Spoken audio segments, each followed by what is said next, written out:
large farms or in the countryside, at least something that can begin right at home, even in the smallest urban spaces. So whether it's growing herbs on a windowsill or harvesting rainwater, reducing household waste, or making more mindful choices about what we buy and consume, every small action contributes to a healthier planet and more resilient communities. Joining us is, of course, Cindy Knowles, a regenerative architect whose work focuses on creating sustainable systems around food security, water conservation, waste reduction, and energy resilience.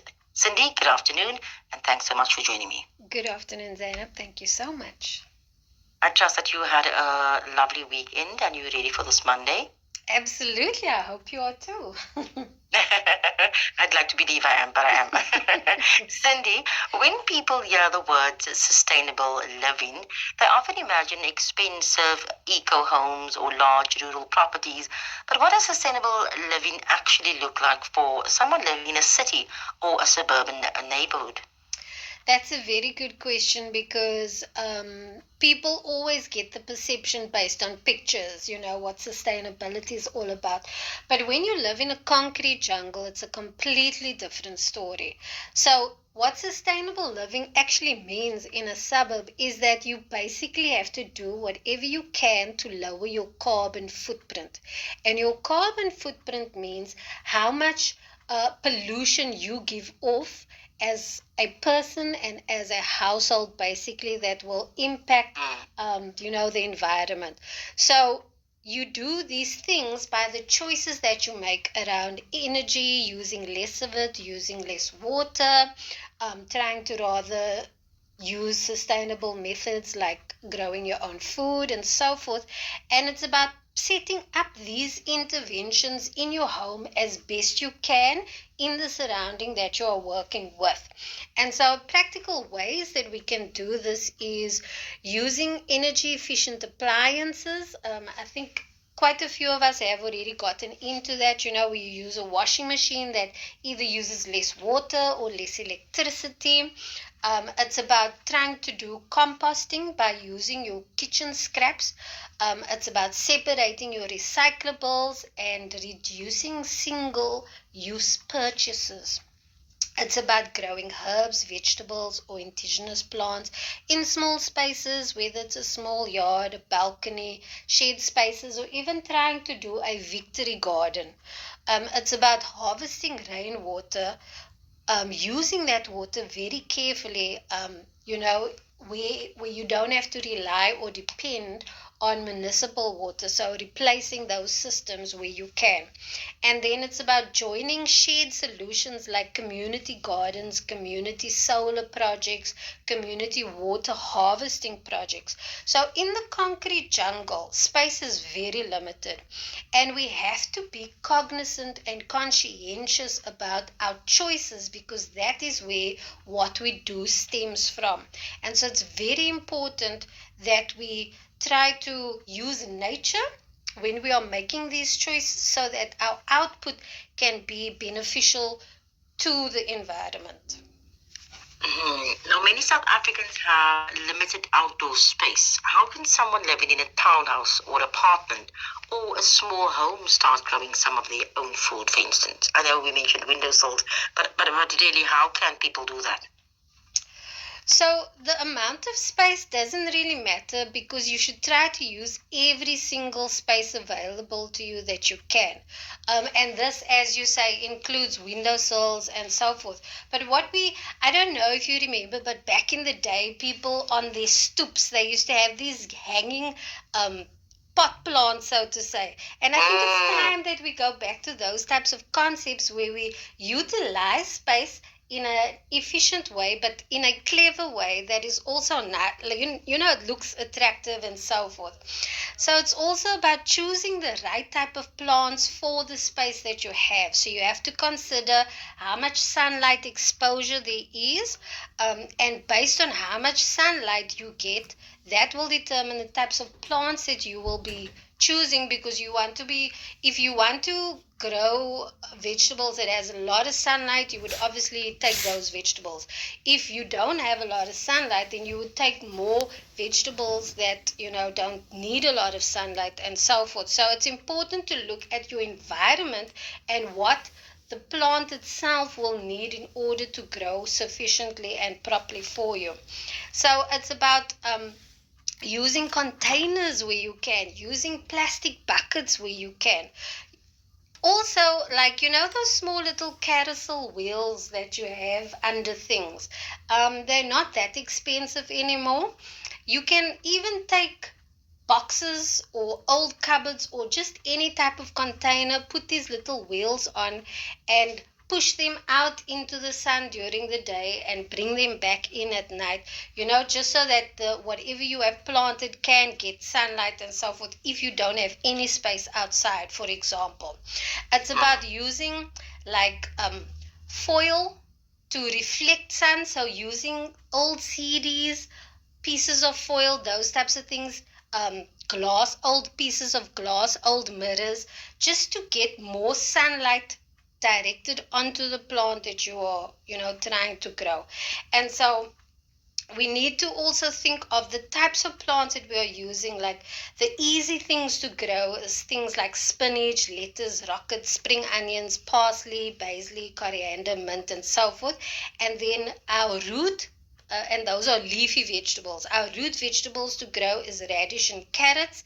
And then we can also think of, if we have a trellis or not a vine, but like a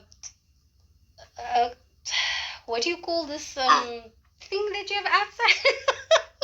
Anyway, if you have a vibercrete or anything like that, you can grow things like tomatoes or peas that have vines that can sort of snake on that as well. And then obviously you can use recyclable materials like your ice cream tubs, anything that you have at home that can hold something, whether it's an old jeans or even a plastic bag. Those are things that you can grow stuff in. And so we need to try and look at what we have around us to try and see how we can repurpose it.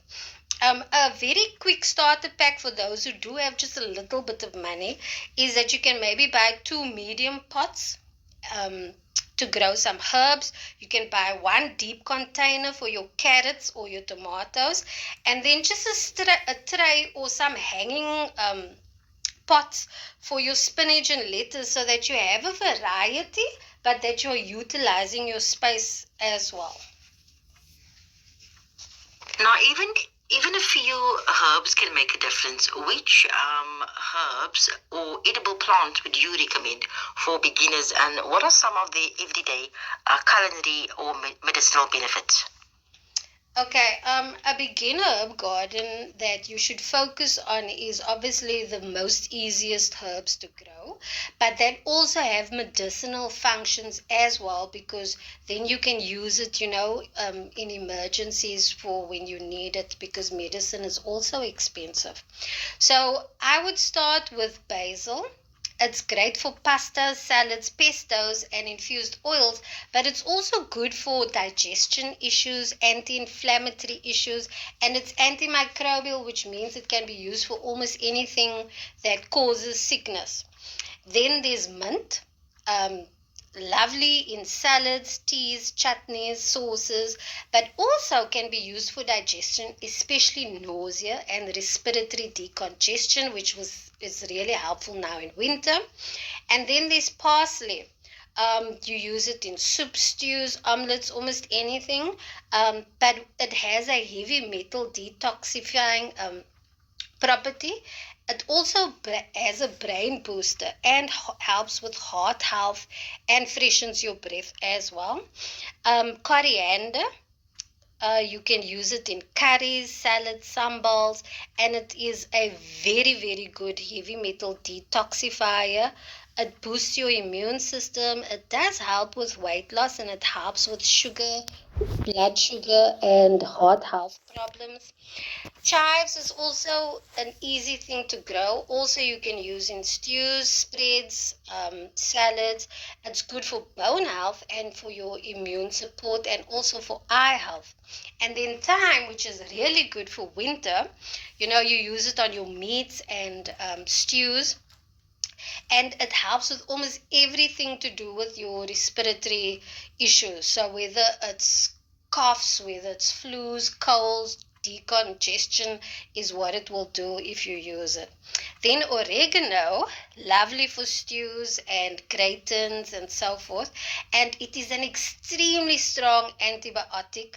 It's also an anti-inflammatory. It also helps with gut health and depression and pain. So that's a really good one to have. Then rosemary is drought tolerant, so you don't need a lot of water, if any, to grow it. And it also helps with your mental boosting. It helps with your heart health and also diabetes. And then some of the indigenous weeds that you see growing around, amaranth is one that grows everywhere. This is very high in vitamin A and K and C. It also has lysine in, which helps with, when you have sores on your lips and so forth. And it's got a lot of nutrition in it. And then speckworm is also very good for respiratory problems. So especially people that have asthma, it really opens up your alveoli in an amazing way, and you just need to eat a few leaves. It also helps to rehydrate you. So those, and then wild garlic can be used as garlic. Garlic is also a natural antibiotic, so wild garlic has those properties. It's just as a much milder taste, but the leaves you can use exactly like you use wild garlic. And that is what I would say, grow, because you can use it both for medicine and for food, and it's extremely nutritious. Now, water remains one of South Africa's greatest challenges. What are some practical and affordable ways households can harvest, conserve, and reuse water responsibly? The most practical approach, I would say, is usually a mix of harvest, conserve, and reuse rather than recycling one big system. So, simple harvesting of rainwater options are where you can have a roof-fed tank that's connected to downpipes so that the rain can be stored for watering your gardens, or for washing, or for doing the washing, or for floors, cleaning, and just outdoor maintenance. And you can even have a basic tap attached to it, and this will also make it easier if you have a hose attached to that as well. If a tank is too expensive, a household can start smaller with, like, just using drums of any size from 5 liters up, and just cover it. Or you can use buckets, you can use any types of containers, just anything that will catch runoff from the gutters or anywhere where it's dripping. Especially if you have leaks and so forth, because water is very precious and we need to preserve and save every little bit that we can. And so when it's stored, you need to store it in a sealed and cool place so that it doesn't become contaminated. But you must make sure that you are not drinking it, obviously, unless you do have a biofilter, which is made from gravel, stone, sands, and charcoal. You can make your own one and then filter whatever water you have, and then just boil that if you are going to consume it. Now, grey water is the water that you get from your baths and showers, the excess water that you don't use on your body. That you can then maybe put a bucket in the shower if you're showering, or have a pipe that's linked from the shower to outside. So that grey water you can also store, or just put it into your cisterns to use for your toilets, and then also use outdoors for watering your gardens and so forth. What is nice is if you have a screen so that it will trap all the particles, all the lint, all the fluff, all the hairs or whatever might go into the water, so that the water is as clean as possible. And then try to fix all leaking taps, pipes, anything where they might, even one small leak can take such a lot of water. And I think the rest of South Africa is experiencing this problem where the leaks are the cause of the water not getting to the people. So infrastructure is very important to maintain and ensure that you are getting and conserving and using all the water that you need. Now, if you have just joined us, this is Sustainable Living, and we are looking at how sustainability doesn't require a large farm or a rural lifestyle. In fact, some of the most meaningful changes can start right at home, even in the smallest urban spaces. And joining me is, of course, Cindy Knowles, the regenerative architect, and she will further unpack this after the break, inshallah. For now, we do break for the Waqt of Asr, and Asr today is at 15:32. Stay tuned. Farm or a rural lifestyle. In fact, some of the most meaningful changes can start right at home, even in the smallest urban spaces. Joining me is Cindy Knowles, a regenerative architect whose work focuses on designing sustainable systems that strengthen food security, conserve water, reduce waste, and build energy resilience. And of course, from growing herbs on windowsill and harvesting rainwater to reducing household waste and making more mindful everyday choices, small practical actions can have a lasting impact on both our environment and our communities. And of course, Sustainable Living this afternoon looks at exactly. Now, before the break, Cindy, we spoke about how water remains one of South Africa's greatest challenges. And you simply had to give us some practical and affordable ways how households can harvest, conserve, and reuse water responsibly. Now, we did receive a WhatsApp message, and it reads, I have some stingy nettle in my garden, and what can I use it for? What can I use for it? Great program. And then we also have talking about rainwater. Okay. Okay, that is something else. But yes, the stinging nettle in my garden, what can it be used for? Okay, stinging nettle is a really amazing herb because if you have arthritis or any joint issues, if you knock yourself against the sting of the nettle, it will action that will cause antihistamines to surface and actually help alleviate the pain and reduce the swelling and so forth from the arthritis or any other allergic thing that you have, whether it's sinusitis or bumps or anything. Stinging nettle can help with any allergies, and then you can also cook it. It's extremely nutritious to get the stings off. You need to cut it with scissors and then blanch it. So put it in some hot water and immediately some cold. Then you can eat it. You can have it in teas. You can make it in cakes, and then you can also use it as fertilizer. So you put it in some water and you let it stand for a few weeks, and then you use that nutritious water to fertilize your plants and so forth. Now, Cindy, just coming back to food security. Food security has become an increasingly important topic. How can growing even a small amount of fresh produce at home contribute to greater household resilience and also, of course, healthier eating? Growing even a small amount of fresh produce at home can improve food security because it gives a household a bit more control over the supply of food, the freshness, the nutrient content, and the cost as well. It also increases how often people can eat fresh fruits and veg and support a healthier eating habit, also boosting your immunity and obviously helping your budget as well.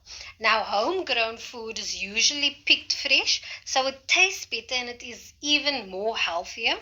And so, if your soil is very healthy, the nutritious value in your vegetables are compounded and are so much more nutritious, which in turn will make you be so much healthier. And growing even a few potted herbs or veggies can restore a household's resilience and sustainability and adds a reliable backup supply of nutritious crops should you be, waning in your immunity. Now, a modest harvest can reduce spending on veggies. It can stretch your meals. It can give you more flavor and nutrition. It can give households more confidence during tough times. And it can teach families how to grow sustainable resources and learn practical skills. Now, agro-processing is when you actually use what you have grown and make something out of it, whether it's jams, pestos, chutneys, anything like that. And so it's a great value add that can basically restore raw agriculture, and it can make it into a saleable product. And this can then also provide a side income, if not a whole income for you.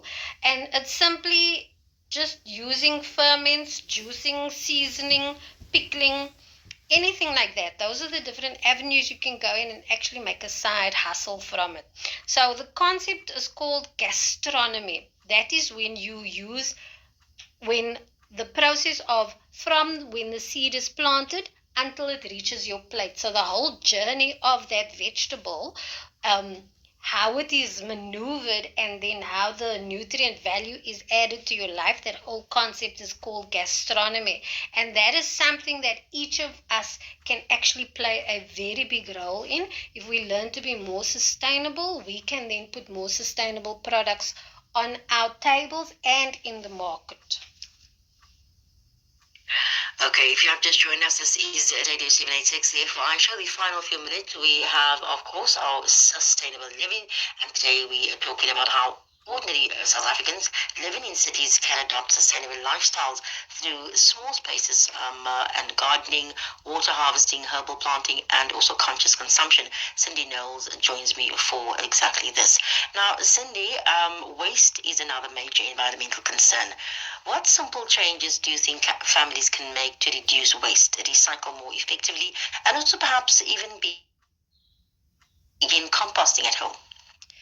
Households can cut waste fastest by changing what comes into the home in the first place, and then making like a reuse and recycling and composting part of their routine.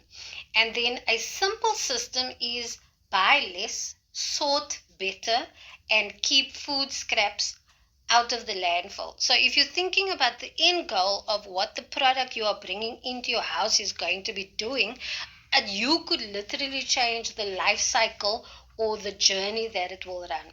And we need to be conscientious about how we do that through the choices that we make. So first we need to reduce.